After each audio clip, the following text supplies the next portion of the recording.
Hello, and welcome to another On Point review. I am John Pointer, Woo! and my very excited friend here is Chip Gunderson.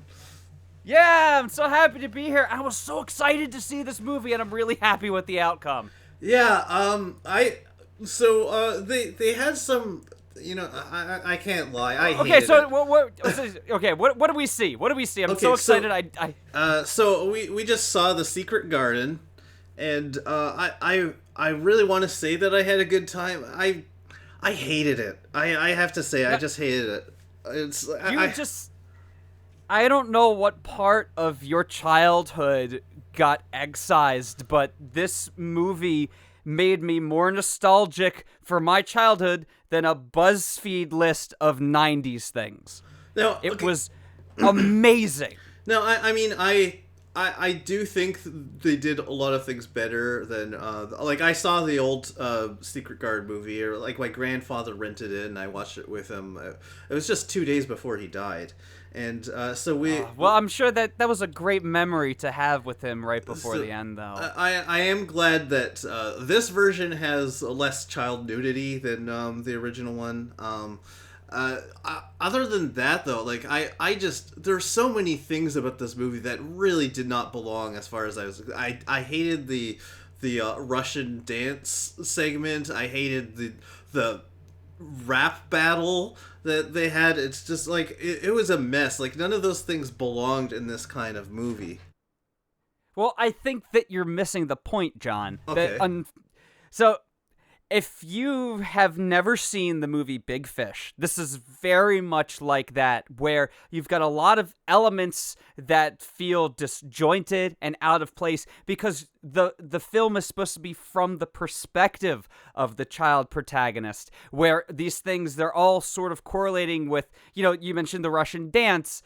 It wasn't shown, but you could definitely imagine that the child in school learned about like the Nutcracker, and so there's they had Russian dances in there. So everything, every aspect, including the big like battle of like it almost looked like Legos, but it even if it was 100 years too late, they're portraying this childhood experience through the eyes of a new generation. And maybe some of the humor was a little off, but like for me, somebody who does like dry British wit, I felt that a lot of that here was misplaced, especially the gonads jokes that Colin Firth kept doing basically every time he interacted with the protagonist. But I digress. I want to hear more about why you didn't like it. I think that you're making some really interesting and perhaps valid points. Just like I don't think these things fit in a movie that's supposed to take place. It's it's a period piece. It's not supposed to be modern era. And having someone like throw an orange across the room and it like lands inside like a cup and it looks like a modern coffee mug, and he like does like a raise the roof thing and he says whoop whoop, that's a basket. Like what is that? Yeah, and you also missed it. You went out and exchanged your popcorn for another popcorn because Yes. you found a whole bunch of crumpled up receipts in there that they used to pad it out, but that was just the display It was a popcorn very that you upsetting got. experience. Right. I'm. This is becoming less and less my favorite movie theater, but I think we're digressing from the movie. Okay, so Right. So I mean, while you were gone, you missed it that the main character and her best friend said the word yeet for about 15 minutes and nothing are else you? happened. Yes, I'm serious. But the way they did it is they did it as they were running through that magical garden that you saw in the trailer. That entire thing was overdubbed for the trailer, but it's like they're speaking their own language, like The Sims or The Legend of Zelda. They're just saying like yeet, So yeet, yeet. So it just happens to sound like modern slang when it's just a bunch of It's free spirited both. kids just saying whatever they feel like saying, and it just sort of happens to uh, align with like I think it's both. I do think it's both. I think they're trying to give truth to form that art imitates life and life imitates art. So they're taking modern life and turning it into art. I will say that one of the things I did not like is how the end just it fell for the Hollywood cliche of an action battle for the big climax, and the heroine that we've been rooting for this whole time just being completely oppressed by all of these pseudo familial figures, just hopping in a Panzer tank and going apeshit on the house. Like I thought that was a little too off the nose. But that was the only part that I didn't like. That's not even getting into laser shoes, but yeah.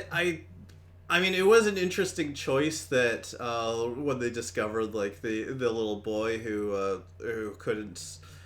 I guess they don't say exactly what his condition is, but he can't seem to leave his room or go anywhere on his own, and so they're like carrying him around in a backpack, like almost like Yoda. And I mean, it kind of worked for the movie. If that was the only issue with the movie, I probably would have enjoyed it a little bit better. Well, I mean, I can see your point. I'm still going to go with my gut here. I think this is going to be one of the most... I hope it's not going to be under-received at the box office, but if it is, it will be probably the most underrated film of this year. I think it's so good. I'm running out of words for how good it is. But that again, I have a very vivid imagination. I did unfortunately have to leave myself for a couple of minutes, so I'm not sure if I missed something that might have made me upset. Okay, well, I think you mentioned a lot of the more heinous scenes that I thought were bad. So, I do think I haven't really read much of the original book that this was based on, although I did thumb through it a few times. I did not see a two-headed shark anywhere in the book, but I mean that could have been a thing. I mean, you sort of you mentioned earlier that it kind of brings you back to like the movie Big Fish, which I'm actually a big fan of. I liked Big Fish. I think